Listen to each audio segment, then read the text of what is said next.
Hello, my name is Alexander Shirkov. I'm a senior SD at AWS Labs. And today I'm going to talk about tools and approaches our team developed to scale machine learning capabilities within engineering and science teams to enable them to use state-of-the-art automated machine learning with just a few lines of code.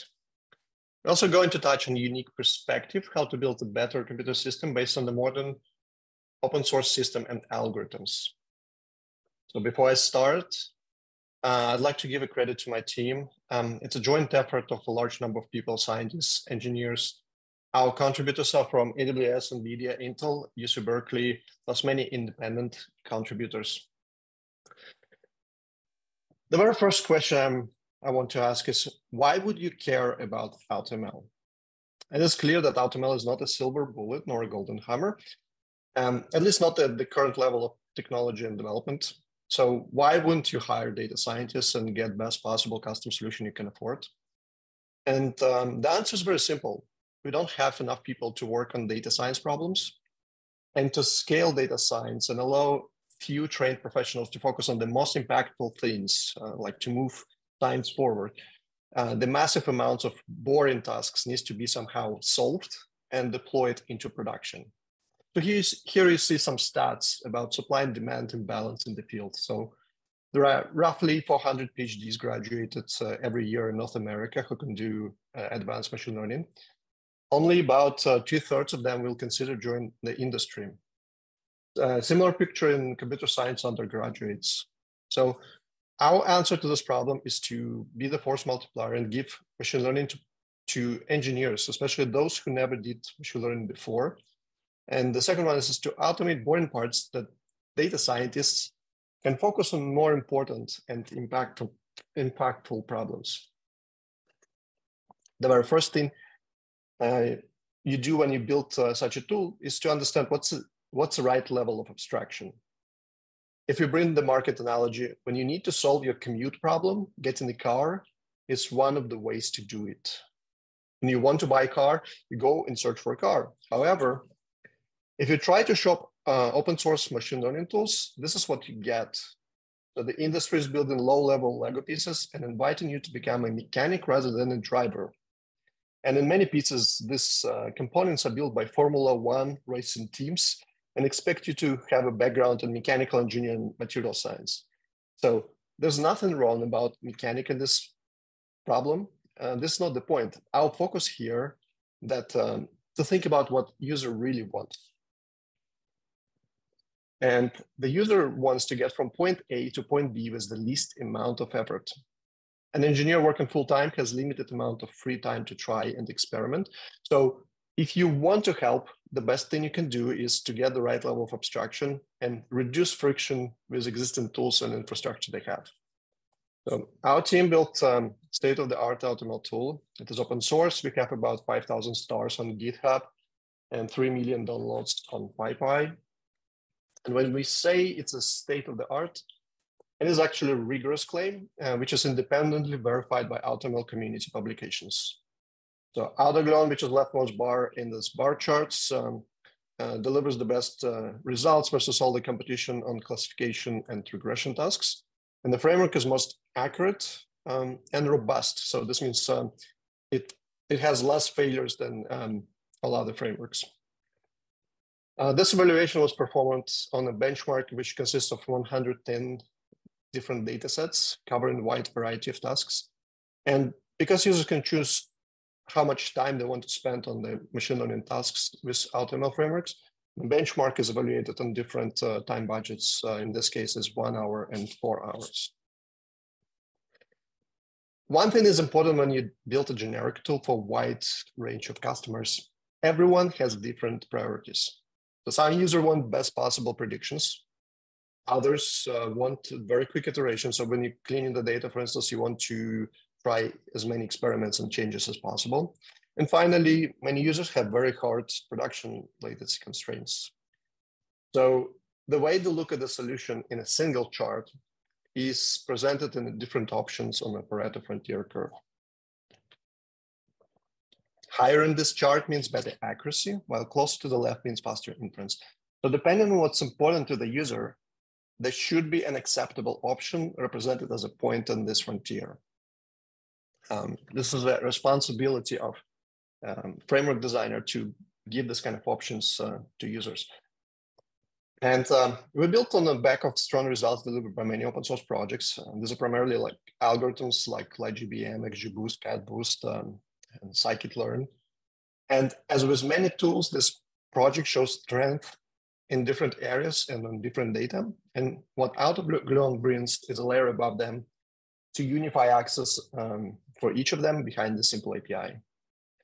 And it's not a mechanical aggregation, so we don't just take and redirect the call to the underlying library. We also bring the best practices to improve the results using the engineering statistical technique. We also supply benchmarked reasonable defaults, which simplify the entry barrier for non-experts. One can ask a question, can we just take existing algorithm like XGBoost off the shelf and use it instead? And the answer is yes, you can. However, you need to learn the APIs for XGBoost. You need to, which has changed by the time. So the way how you prepare data for it was different than it is now. And the algorithms have many knobs and turns, so you need to tune it, which implies benchmarking, you need to measure. On top of that, there are many ways to do the data preparation incorrectly. And unlike regular coding mistakes, data science mistakes can be sneaky. So you can get slightly worse results in the best case scenario. And the worst case scenario, because of mistakes, how you measure performance, the frameworks can lie to you, and which can lead to catastrophic results if you deploy this kind of system in production.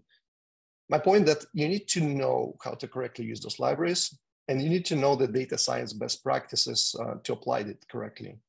Now, imagine you have to try 5 different algorithms or 10 different algorithms, and some of them are written by top scientists in the field. Benchmarks are great, but how about real world scenarios where when the competitors are the real people? So we tried AutoGleon in a few data science problems. The competition usually attracts top data scientists in the world, which makes leaderboards very competitive. So on all the problems here, we use the same 3 lines of machine learning code and 4 hours compute, and the lines is at the bottom, which brings us to the next aspect. When you work on a business problem, one of the things you care about is time to market. So how long it will take to get the concept tested and deployed into production. Here are timelines of top 10 competitors in a very popular auto-group competition.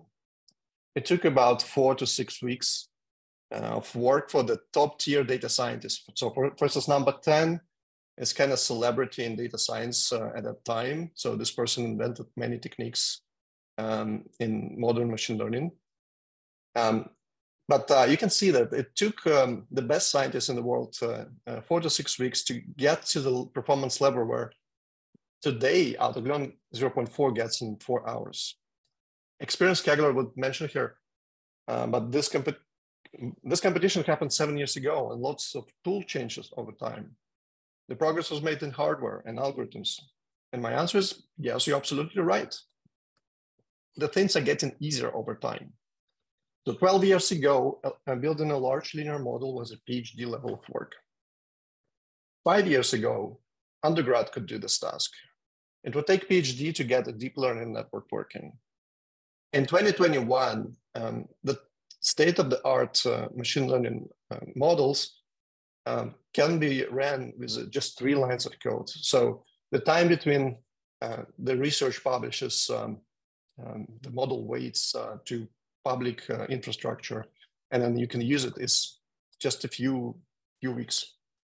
And so let's deep dive into what the secret sauce of modern AutoML. There are 4 components which are key to the success. We'll start with begging. In statistics, there's a technique to get high confidence prediction results. It's called k-false cross validation. And the idea is simple. You split the data set in multiple parts. And then you train multiple models using different parts of the data set and evaluate the results on parts not seen by the model.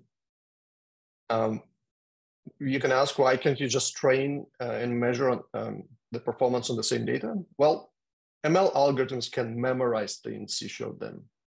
And when they do it, they cheat on predictions. Instead of doing fair call, they just retrieve the results learned earlier. So it kind of lying you about that it knows, and it can generalize to the data which is unseen, which is what we really care about.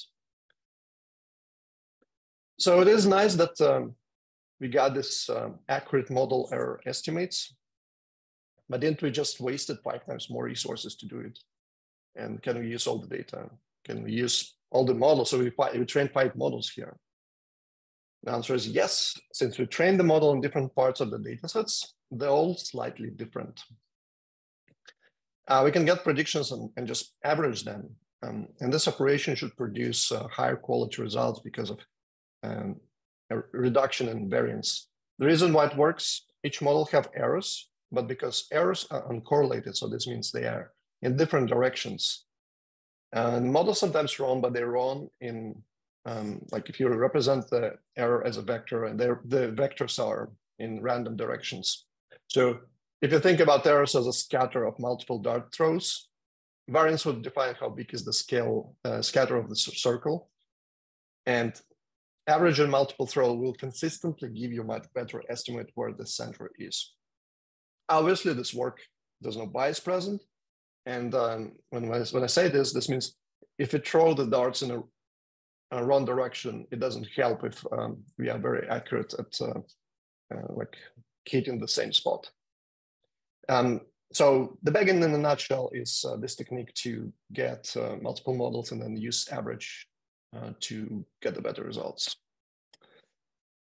Now, our next ingredient is ensembling. Let's start with the most basic learning algorithm, a decision tree.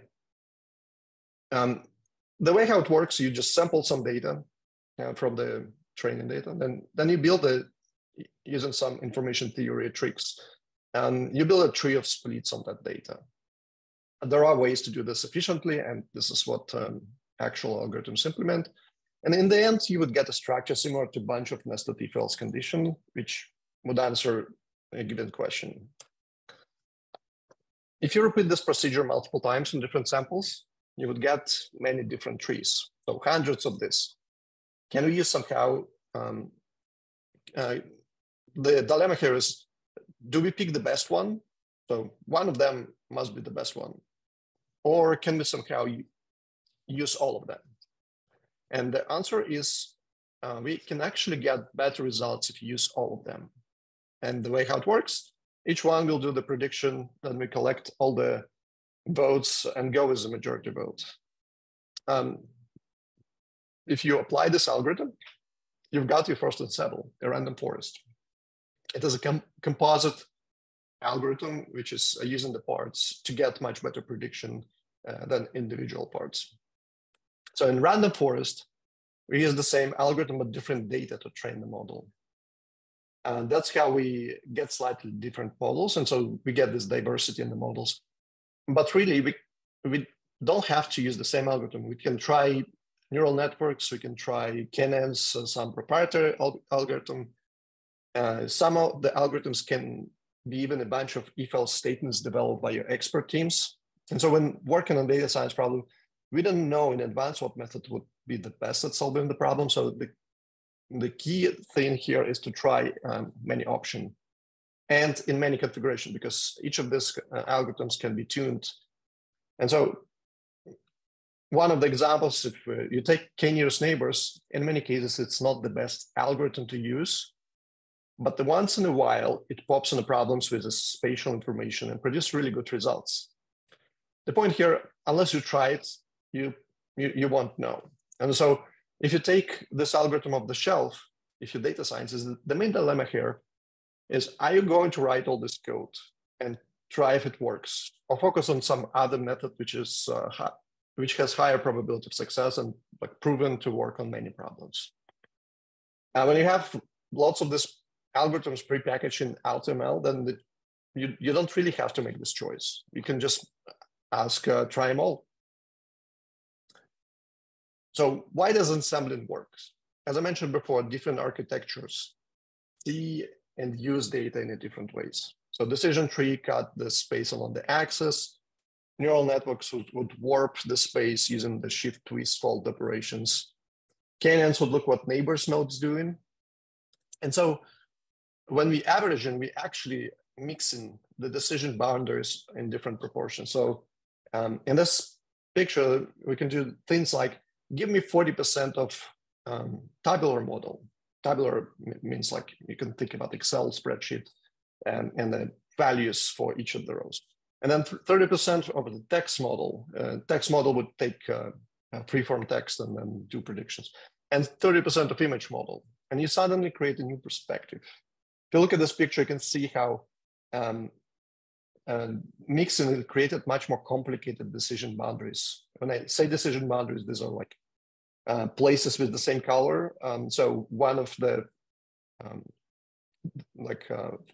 target space would be in one of those individual cluster, individual area. And so the way how you get the configuration of the decision boundaries is much more complicated than any individual algorithm would produce.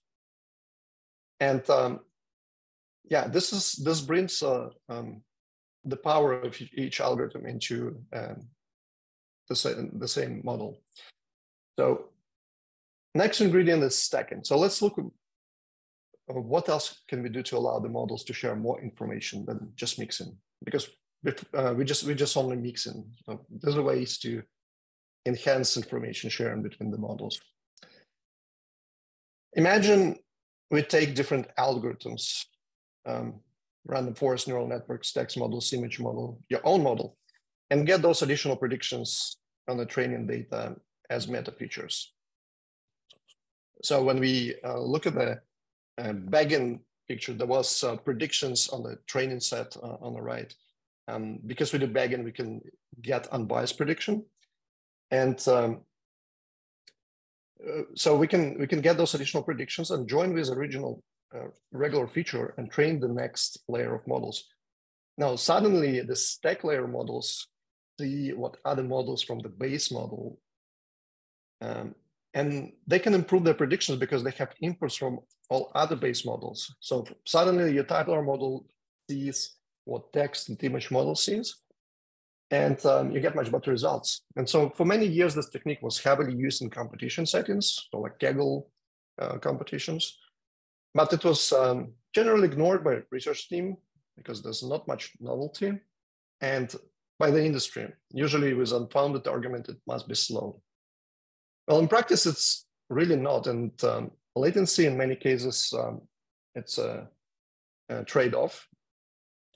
And we do have some tricks to improve the latency. So for instance, if model one on the base layer gives you very high confidence prediction, does it make sense to do the inference on like this whole graph of models? And the answer is no. And so we do employ some tricks like that.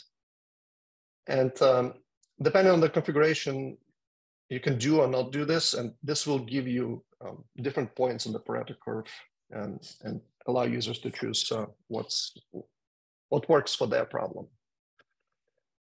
And the last component is multimodal fusion. So if you think about Amazon product catalog, the data is very rich and diverse. And we have numeric features, things like price, pack size, weight, dimensions. Other fields are categorical, for instance, color, is it a prime item or not, and some other binary attributes. Some fields are freeform text, so like description below, and other data is images. We're quite familiar with the models dealing with individual items in this complex data. You can easily train image classifier with no machine learning knowledge using services like Amazon Recognition. You can train text models using Amazon Comprehend. But the challenge is to build a model which can use all of them together at once. And so use the synergy and information which is present in the image, but not present in the text, and vice versa. Fortunately, we have a few tools in our toolbox. First one, we use modern deep learning fusion architectures, allowing to feed the data into single transformer neural network. And then second, we can do the combination of this neural network with classical ML tools for tabular data using the ensembling techniques I described earlier. So AutoML leverages existing pre-trained model zoos. So models from Hugging Face can be used for text, and models for team can be used for images predictions. These models are already pre-trained, so they know how to do classification. The only thing we have to do is to do fine-tuning. But there are lots of tricks how to do it efficiently, so fast, and how to do it correctly. And ML is an active area of research. This means the state of the art can change within a few months. So you can't compete with the space. The only way to stay relevant is to embrace and become a part of the ecosystem. Thus, using community contribution to model zoos is very critical to stay relevant. So we did lots of experiments how to stitch those different backbones between different modalities, like text and tabular modalities, and also how to bring the classical machine learning tools to the table. The reason why we want to bring this still strong on tabular features. So if you have numeric and categorical features, they still very, like models like IGBM, CloudBoost, XGBoost are still very good. And so we did lots of experiment trying different combinations. So we do have early fusion options where we fuse modalities before the transformer, and then late fusion where we fuse the results of individual like models very late in the deep learning model stack. And the final model, which is based on stack ensemble and late fusion, outperforms other base models, as well AutoML toolkits. Many of the models in the model zoos are very large, and so it's not easy to train them. So if you get, for instance, 20 billion parameters model, you can't really fine tune this model if you adjust every single weight. So we do have a few tricks. So we employ how to fine tune this efficiently, and the results are pretty good. And the best part is the amount of machine learning code part is right on the screen. Even if you just need to train the text model, you can argue, I can just use Hugging Face directly. Absolutely, but do you have experience to fine tune those models efficiently? Even if you do you have time to write all this additional code? Think about it. You are data science, for instance, in a company for 2 years. And over this time, you created, let's say, 20 models. If you want to keep them fresh, you have to retrain them and try, test, update algorithms. Now scale this to many teams. How much time is spent on this activity? For researchers, this kind of work is especially hard because it does not move their science career forwards. Well, engineering teams in many cases have no science expertise to maintain them.